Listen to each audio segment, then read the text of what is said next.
One. Hey guys, it's Dartimos with Dartimos Dominions. I'm here with a bunch of players, including a couple of our players from the game. Say hi to Satis, Kripa. Yellow. We have Vanheim, Gaslov. Say hi. Hey, everybody. We have JoBrandon with us. Hi. Mandar, nice to see you again. Hello, nice to be here. And Perun is joining us from Australia. I am, even if I can't see the stream. Hey Perun, I'm really sad. We had Nosy with us last time, and he was going to be our translator for you. Oh, bugger. He understands the Australian accent, too. Fantastic. That makes him the minority of the internet. Nosy is Australian. Well, yeah, I know. But I'm pretty sure he's not a Melburnian, so there you go. What did you say? I'm sorry. Haha. Okay, Satis, can you read your story or can you read your message for us? Yes, you have to click back into Dominions, I think. Yeah, I gotta... There we go. Is that better? There we go. Yes, we can. I said, okay. Do you think ghosting Van's invitation to fight Ermor with him might cause us to have bad relations? It's got to be either that or me about to invade him for that sweet, sweet Ashdod booty. Then I made the great pun, Ashdod, and that is all.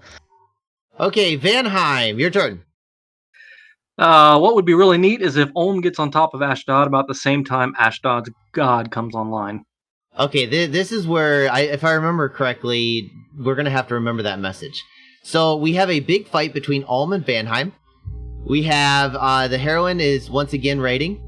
We have a minor bump between two armies. I kind of want to watch this one because it's a little bit different than what I would think it would be. Another raid. We have Scalaria is starting their attack on Ulm, and this is kind of the big turn that we finally get to see the Scalarian hordes attacking. We have another raid by Vanheim, and speaking of Ashdod's Pretender, look who just came online, and sadly it did not hit, it didn't hit Ulm's troops, it hit yours, Vanheim. Yes, because Ulm turned around. He didn't go to Ashdod, he went back to a province he had previously taken. Oh my goodness, so if he would have ran onto the throne, or onto Ashdod's capital, this would have hit him rather than you. Yeah, but I think his god was pretty weak at this point anyway. I think Ashdod would have slaughtered it, no problem. We'll give it a look as soon as we go through. We got Marignan with a random group of militia, which is kind of questionable. I'd like to look at that later. And then just our units are deserting. We're getting struck by holy fire. I think the first battle that we're going to go into is the major battle between Ulm and Vanheim, and it takes place south of Ulm's capital, of Van's capital. This is the force that we've kind of agreed last time that we would just let it die and let it. We figured this is where he probably would attack, and we figured that this was the battle that would happen. Let's go over what we would see on both sides. So, JoBrandon, what would we see on the side of Ulm at this point? Turn 34. Turn 34? You're talking about Ulm in general, right? Yes. Well, they'll certainly have their major research targets done by now.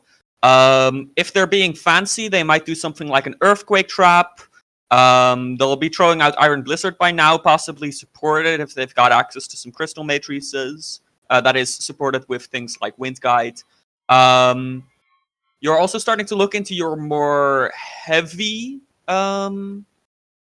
troop buffs. It really depends on how much magic access you got.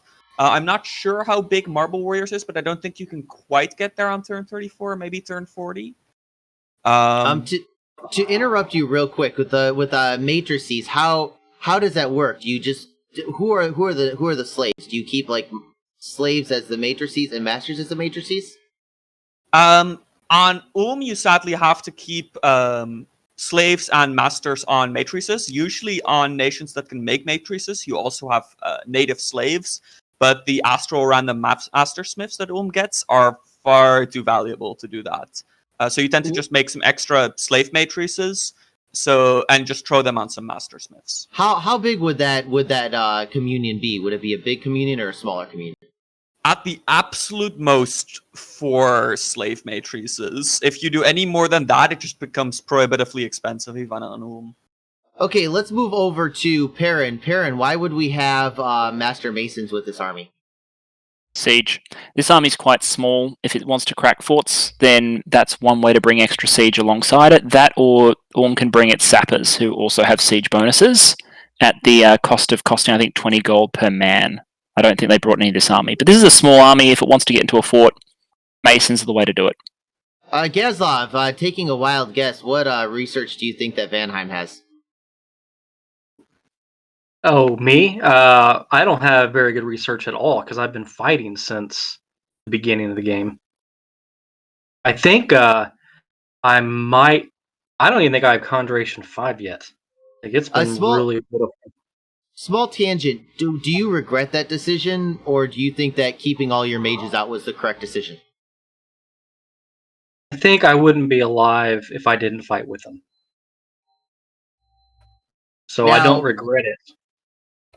We know that you have Conjuration 3. Why were you going after Conjuration 5? Or air elementals. You know, they're very strong. And a major research goal for any air nation. I want to go over your general strategy on this fight. What was your strategy on this fight? I was really hoping, because I noticed that he didn't protect his mages. I was really hoping I could get around them, but I couldn't get my vans down far enough to get past his troops.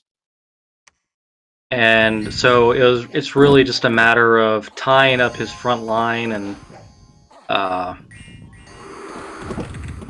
hoping that the little air elementals do some work.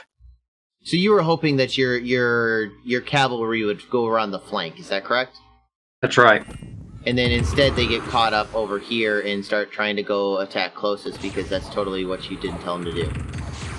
Oh, you got some of these guys back here. It's weird. Yeah, it wasn't enough. Deja vu. What's that? Yeah, it wasn't enough. Oh, it looks good. Yeah, I think that this one you actually win pretty handily because he just doesn't have an army here. Do you think that this was the right call by Ulm to keep on pressing forward, or should he have retreated? So I don't know what Ulm was trying to even achieve, and so that makes it difficult to know if it's the right move or not. I don't think he should have attacked me to begin with, and not just being personal or anything. Just I don't think there's a lot of strategic value in him invading me at this point. That's fair enough. Mandar, who won this fight looking at the losses? I'm inclined to say that Vanheim won because poor Ulm lost a bunch of mages, including 4 capital-only mages. That hurts. Gaslov, how important of a victory was this? Do you feel like it changed Ulm's mind, or do you think that this is going to keep on going? So this was the second major victory against him, and I would love to be able to say that this should be enough for him to change his strategy. What's funny is I think the gold is within a couple hundred at most, because it was only 5 mages. The 24 Einhirs are equal to the black plates, and then it's just the van cost compared to the mage cost is about it. But yeah. In total, Ulm lost about 1,500. Give me a few more and I can do the math for Van. Although it's worth noting, the black plates are resource locked more than gold locked anyway. So Ulm's always going to be restricted by resources in replacing its infantry corps, not by gold. Yeah. And that's one nice thing about, we were talking before the episode about how many forts he had, and should he have put that money towards troops. At least with all those forts, pumping out all those mages, he should be pretty easy to make up this many in about 3/4 of a turn. He should be putting out about 60 to 70 at least per turn at this point. JoBrandon, did you do the math on the other end? Almost. Just 8 times 65. 480, 520. About 1,300 on the van side, I think. And I want to go over this really quick. So it's about 200 away. When it comes to the gold cost between two nations, do you think that that's actually an accurate? Like, is that something that we should be doing, or should we be looking at another another way of comparing? What do you think, JoBrandon? I mean, obviously, it isn't everything. Like we said earlier, is more res-locked than gold-locked, and there are some nations that can make use of gold more or less efficiently.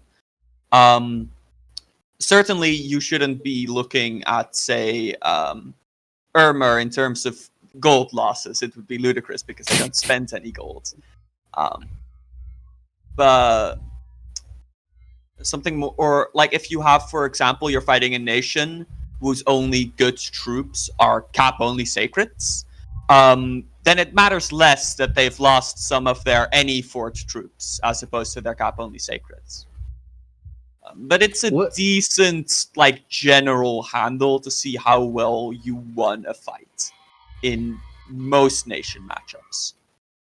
Excellent. Okay, let's move on to the next fight.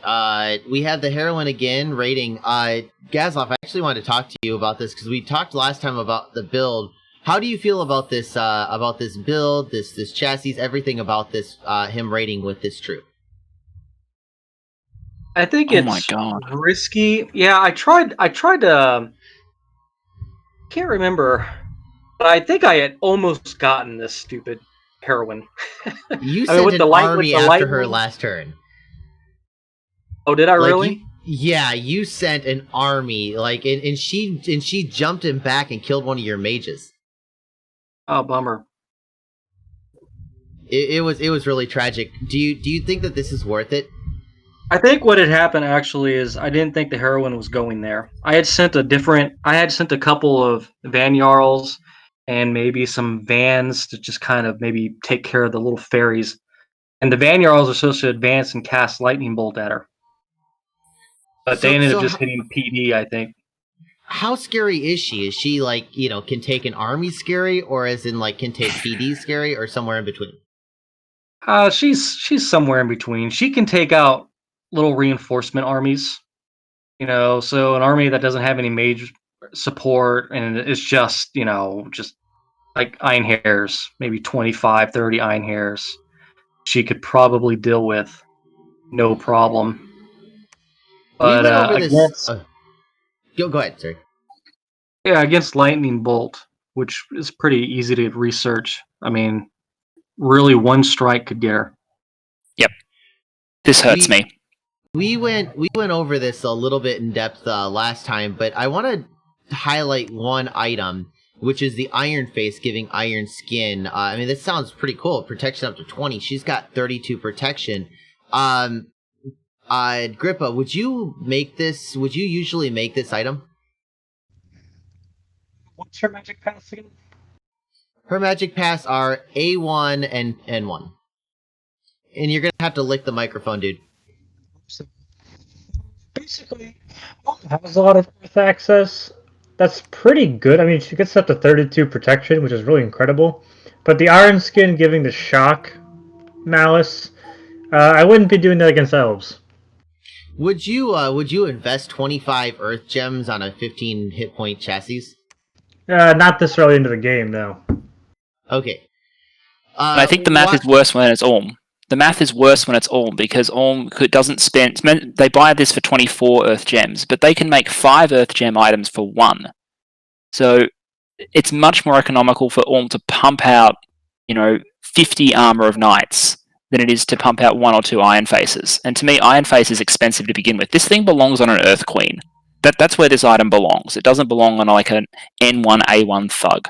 I assume you mean Air Queen, or Yes. The Fire Kings. Yes, the Air Queen's the elementals. I agree. I picked the Air Queen because they have such high shock resistance, right? Because they're made of shock. So the shock negative is not a problem for them.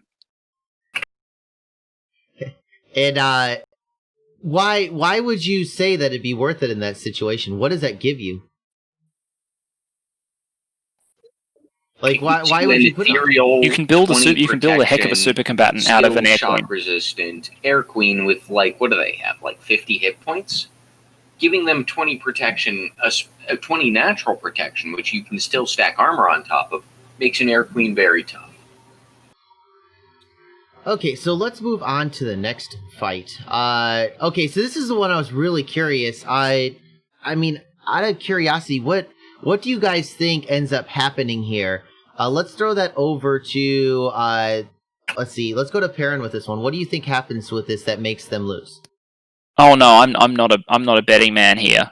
Although this looks like an evocation from a priest smith that wipes out a bunch of ants. That's what this looks like. Okay, that's kind of my guess as well. So I'm kind of curious if that comes into fruition here. Okay, there's the PD, and Damn.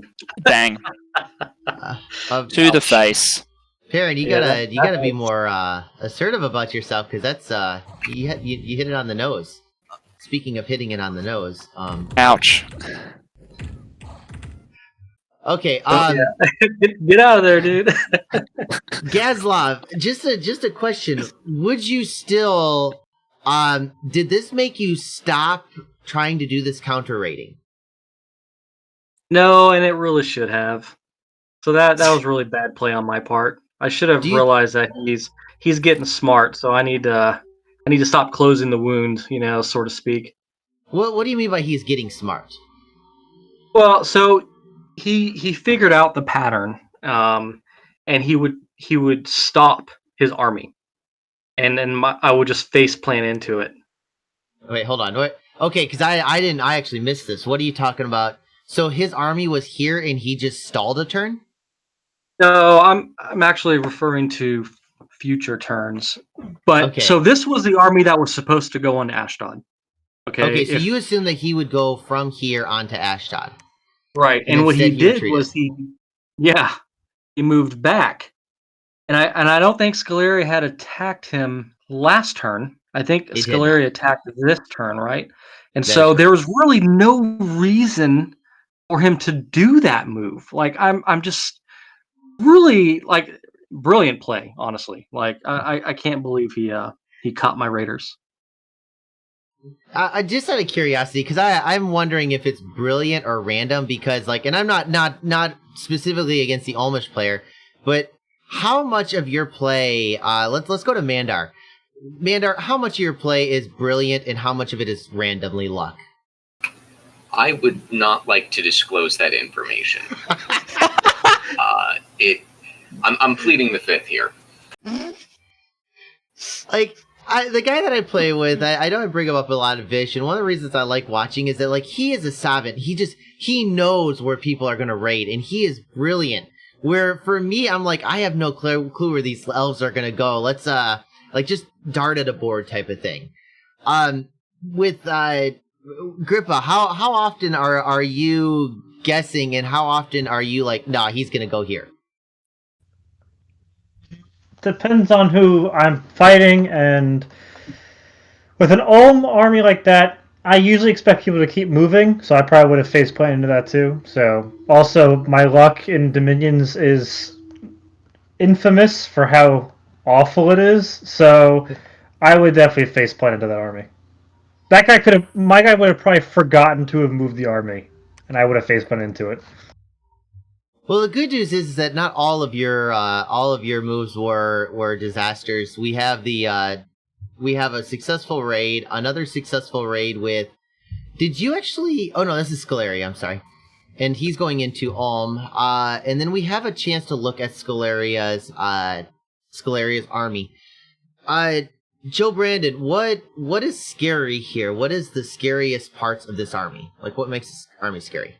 So I'm looking at it, and it really depends on the research that's... Obviously, I mean, there's 1,300 long dead. There are certain things you need to have in order to deal with 1,300 long dead. But by this point in the game, people should have ways of dealing with this. The Olmishkan Earthquake, for example. That, by the way, isn't really meant for the long dead. It's meant to kill the mages, but that's besides the point. Although it can also kill the skeletons just fine. Okay, I'm sorry. I'm Yeah. expecting you to remember what's in the army. I'm sorry. Yeah. That's Hey, just what's fine. the casting speed of mass flight?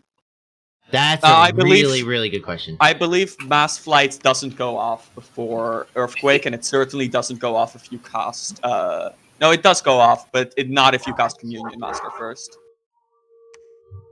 So 175 compared to 200. So Mass Flight should go off first. It goes off first unless you cast Communion Master first, which Galeria does need to do. Oh, okay. So if you have somebody that does it naturally, why? Just quick. Why are we asking about Mass Flight?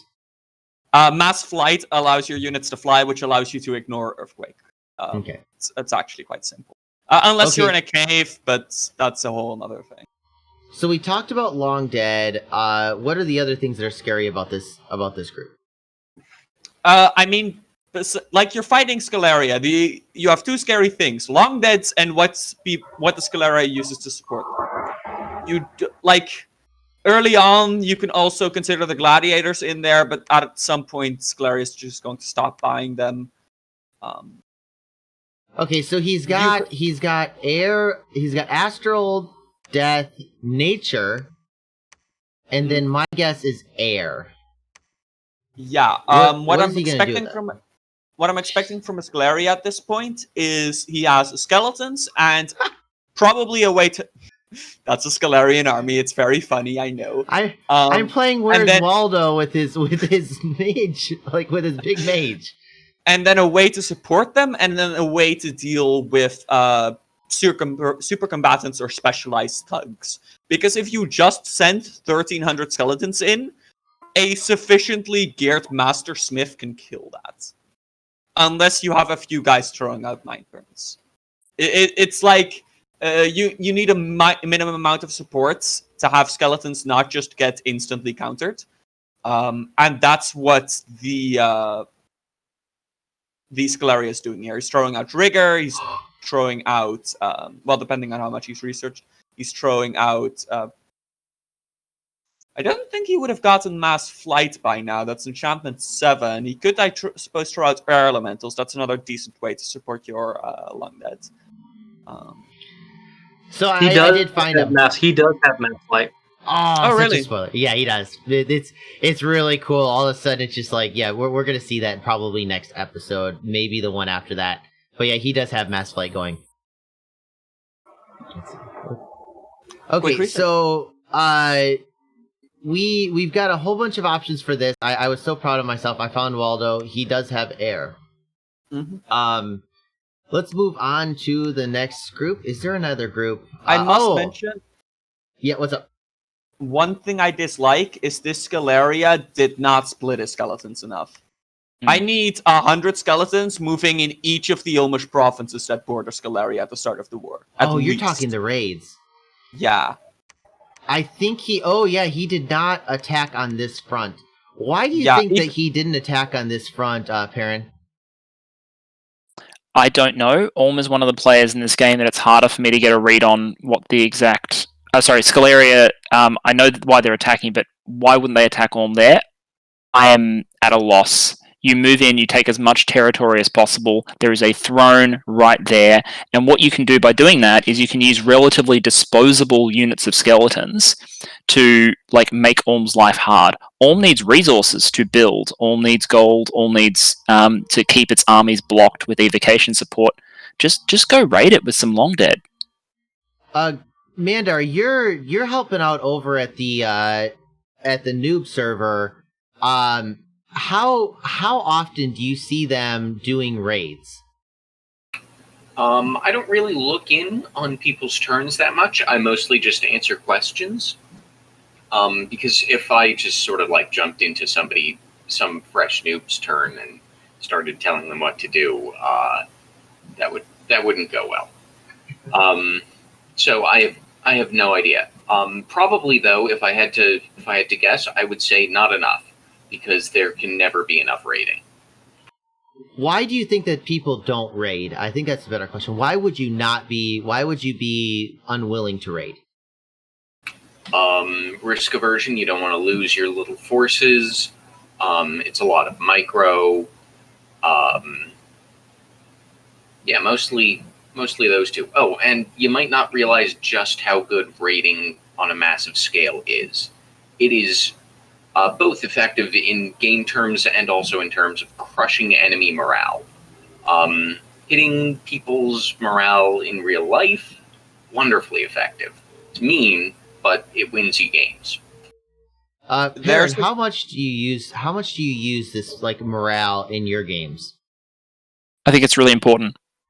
I think whether someone is winning or not is just as important as whether or not they believe they're winning or can win, because that informs what they're willing to negotiate for. If your goal is to completely destroy a player, then it's probably less important. But if you want a negotiated finish, then raiding a bunch of their provinces, making them feel like they can't counter, they can't get on top of this, is going to really reinforce your negotiating position. And even if your goal is to defeat them, most players, it's unfortunate to say, reach a point where they don't think they can win, and as a result start making more suboptimal decisions. If you can get your opponent into that place, then you're probably also in a good position.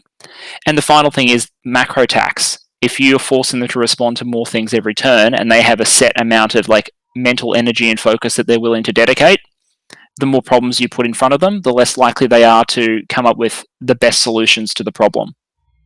I would like to note that the Scalarian player at RCK, he's normally with us. He was busy today, and he had written in chat like, "Oh, I want to be there just in case you guys like start critiquing my moves or something like that, so that we, you guys will critique me more if I'm not there." And I think it's funny because being here. Yeah, he was right. Yeah, like we're seeing everything here. This is an unfair critique, and I don't. We see everything. He sees a part, and not only that, but you've got that morale effect. One of the reasons why I'm only in 2 games is that the anxiety of playing these turns it's too much for me a lot of times. I have to limit my turns. I have to play with somebody because, like you said, there is a morale aspect to it. There's the idea of, hey, I'm going to throw troops in here and I might lose them. And I might, for me, it's a little bit of ego and like, I might lose it. It might have been a bad call. And then I'll kick myself for that bad call. I know that you win a lot, and I'm going to go back to Perun on this one. You win. I think you've said you won every single game you played. How many bad moves do you make? Quick clarification: I've never been knocked out of a game. I haven't won every game because a few of them have stopped before we got to the end. Like people have voted not to continue the game. That's happened once. So just quick disclaimer on that one. I make some really shitty moves. And people can see some of the really shitty moves. I've had my entire Sacred Core, part of my Sacred Core wiped out in like year 0, which hurts. Failed expansions are common. They hurt. I think what your comment about there being anxiety for these turns is very real, because we invest weeks and weeks into a game and you can lose a lot in the course of 24 hours and then you have to rally. So yeah, I make some cracking bad moves. JoBrandon, I'm going to hit you on the last one here. This is going to be where we end for the turn. What is? Have you ever had games that you have lost in a single turn because of a bad pick? Because I'm asking you specifically because, in my opinion, you're one of the better players out there. You won Lucid's Mikone game as Zabalba, and it was beautifully done. I honestly think you're one of the better players out there. But even as one of the better players, have you ever lost in like a single turn or? There have been some. Okay, so I would have probably lost this game anyways, but this is a particularly painful memory, so I'm going to share it for the joy of whoever's watching. I was playing as Merverni against an Abyssia. I was getting rushed with magic weapons, bark skin, blood bond, a whole bunch of other stuff. I was getting destroyed. But I had tested. I have gotten Evocation 5. This fucker has blood bonds. I knew exactly what my army was doing. I had tested this exact battle like 4 times. I scripted my communion slaves as communion masters and I was destroyed. Oh my goodness. I feel for you right now, man. I feel for you. I mean, I want to leave on like a GI Joe ending where like knowing's half the battle, and like one of the things I love of this story is that even as a good solid player, we all fuck up. And badly. And on that Not note, on my Christian Minecraft server. You don't use language like that. You know what's funny is like everybody thinks that I don't cuss a whole lot, but it's not true. I just when I'm teaching kindergarten, you cuss. in my brain when I'm teaching these little kindergartners, I mean there is just an unholy amount of filth going in my head. Shut the flip up. Sit the f down, and yeah. So I'm there with you guys. I gotta teach kindergartners. And on that note, we all screw up. So, guys, I hope you guys enjoyed it. I do want to thank my co-host before we leave real quick. Gaslov, thanks for joining with us. Yeah, no problem. Anytime. Grippa, thanks for joining again. Absolutely. Grippa? Too quiet. Okay. JoBrandon, thanks for being the final example, and an excellent example nonetheless. I'm still crying mentally. me too. Mandar, thanks again for joining up with us. Thanks for having me. Perun, thanks again for joining us. Have you finished your tea, dude? No worries, mate. No. I have. Okay, yeah. It was great. Nera and Protoluz, I didn't see you sneak in here, but thanks for listening in. And guys, if you want to listen in, we are on Lucid server, and the next game's going to start soon. So you can join in and watch the turns as they happen. I post them online, and you can kind of get a sneak peek of those. So I hope to see you guys in the next one. Have a good one. Bye. Oops.